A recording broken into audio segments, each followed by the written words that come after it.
Working at the SCP Foundation might just be the most exciting job a person can ask for. And by exciting, we mean that if you work as an SCP field operative, researcher, or mobile task force member, you're much more likely to die a horrific death on the job than, say, a plumber. But at least you get the honor of proudly saying that you're the first line of defense between the normal world and the terrifying domain of the anomalous. Well, unless you're one of the IT guys. Then your work life is likely as tedious and uneventful as the computer tech guy working on the Geek Squad. But nothing is ever normal when it comes to the SCP Foundation, where even the person whose job is helping other staff members reset their email passwords may run into the supernatural. Welcome to the strange and frightening world of pattern screamers, and specifically SCP-000.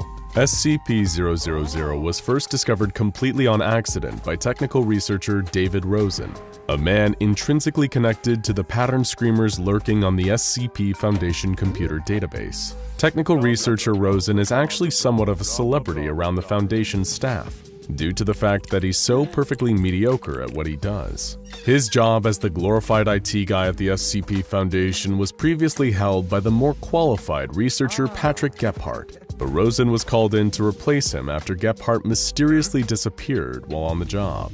Since 2012, Rosen has been Site-19's user-level tech support wizard, but the best thing that can really be said about his job competency is that he's got a 100% attendance record. He seems to live out of his office, which is described as the filthiest at the whole Foundation. Every inch of the floor is covered in old, broken computer parts, and the air is stale with dust and the twin odors of sweat and lithium grease. It's a place so inhospitable that the Foundation has seriously considered bottling the stench as a kind of chemical deterrent. While Technical Director Rosen isn't good at his job per se, he isn't technically bad enough at it to justify the time and resources it would take to replace him.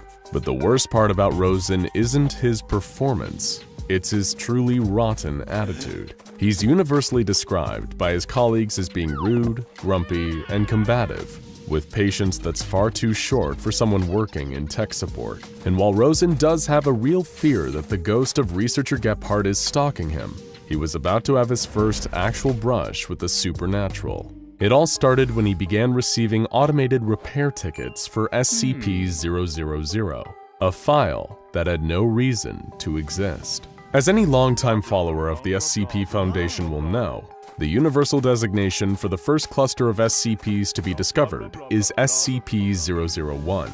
There is no SCP-000. It simply doesn't exist. And when Rosen first found the file lurking on the database, he found that it was filled with worthless nonsense. The object class was recorded as null. The special containment procedures read, error, field containment_procedures does not exist. And the mess of a description simply read, internal system error, field undefined. Please contact system administrator over and over again, becoming more mangled and nonsensical each time. Technical Director Rosen, who could never resist an opportunity to complain, decided to leave an angry administrator's note on the useless file. He claimed that this pile of junk data was sending out pointless repair tickets because of its broken syntax, clogging up the system and preventing him from doing actual work on meaningful files. He assumed that this was all down to the database not knowing how to react to having files logged with insufficient information, and he suppressed all future repair tickets from SCP-000 before declaring the matter over and done with. What the pig-headed technical director didn't realize was that he was suppressing a call for help from an entity trapped in the white space below the article itself. It was a being born into a pure white world of absolute nothingness, an entity with no name and no place, but it was somehow capable of thought. Its panicked inner monologue is readable in the hidden text, which takes the form of a rambling stream of consciousness. The being first described coming to life in this empty world with no memories of where it was or even how it got there. It spent what could have been years exploring the empty wasteland. Occasionally, it would see horrific monsters pop up around it, but only for a split second. The entity continued to wander, and little by little, the existential dread mounted, as it realized that it may truly be stuck here in oblivion forever. The entity only had one word to go on: a word repeated by some of the monsters it encountered. Foundation. The entity had no idea what this foundation even was, but it grew to hate and fear it. Was this foundation the one that trapped it here? The entity had all the time in the world to speculate on it. Eventually, the entity found its voice. Like any sentient creature in trouble, it began to call for help, eventually screaming, just hoping someone would notice it. These pleas likely translated into the frequent IT repair tickets, a coded SOS, an attempt to show that everything was not as it appeared on the scp-000 file. Perhaps the entity may have found help if researcher Gebhardt was still working at the Foundation, but instead its cries fell on the ignorant ears of technical director Rosen. It may as well have been speaking to a brick wall. Rosen, who had all the investigative zeal of Paul Blart Mall Cop, made sure that these cries would never lead to the entity's freedom when he suppressed the repair tickets. He had trapped the entity in a private blank hell, forever hating a life it didn't choose and could never escape. A relentless, existential nightmare. This is the gist of your average pattern screamer. Pattern screamers are a perfect example of literally making something out of nothing. They are often a kind of floating consciousness, created from nothing, trapped in pockets of nothingness between the fabric of reality, driven mad by the purgatory-like nature of their existence. They're less living entities and more conceptual constructs, pure ideas, that just happen to be self-aware of their own existence in their private hellish voids. The scp-000 file, a file for an anomaly that doesn't exist and thus had no reason to exist, is a perfect breeding ground for a pattern screamer. But sadly for the pattern screamer in question, technical director Rosen had no idea. This isn't the only time that Rosen had run into a pattern screamer without even knowing either. And just like the first case, he was with no help whatsoever. This one began with SCP-S, an otherwise empty file containing only this image. Director Winters, a Foundation administrator, wondered why this file even existed. Enter technical director Rosen, filled with equal parts sarcasm and insubordination. He gave a condescending reply to Director Winters, saying that the file was there to test the filing system, and the image was likely just a placeholder. Winters never should have been on the page anyway, according to Rosen. Director Winters was annoyed at Rosen's typically rude tone and asked him to make the purpose of the article clearer in the article itself. In response, Rosen did as he was told, filling the article in the most sarcastic manner possible. The whole thing was essentially a middle finger to Director Winters for having the audacity to even ask. Rosen signed off with, "There, finished. I certainly hope I have been clear enough to anyone who may have accidentally accessed this page, through what I am sure is no fault of their own, so we won't have any more incredibly competent directors bugging the tech team about this page." And once again, technical researcher Rosen was too busy being a rude, unpleasant jerk to notice he was practically staring another pattern screamer in the face.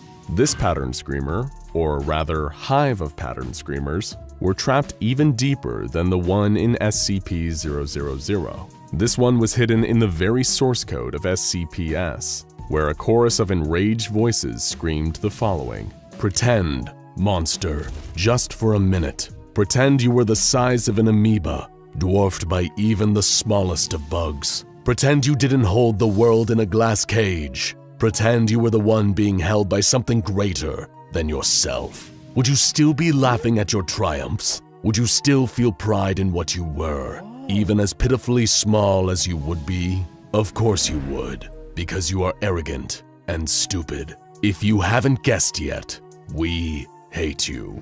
This pattern screamer is clearly more aware of its pitiful station in existence than the 000 pattern screamer, and as a result, it's not so much depressed as it is furious. Though at this point, you've probably figured out that even the entities who have the most casual brushes with technical researcher Rosen end up getting infuriated. But while you may have gotten the impression that all pattern screamers are sad little entities worthy of our sympathy and pity, there's at least one pattern screamer that's actually incredibly dangerous. This is SCP-3930, the ultimate pattern screamer, in terms of both size and effect. It's an anomaly so strange it defies typical containment classification, and it bears a level 5 security lock. meaning only those on the level of the legendary O5 Council are cleared to even know about it. Its greatest containment procedure is the preservation of the very idea that SCP-3930 does not exist, because the alternative has terrifying implications for all involved.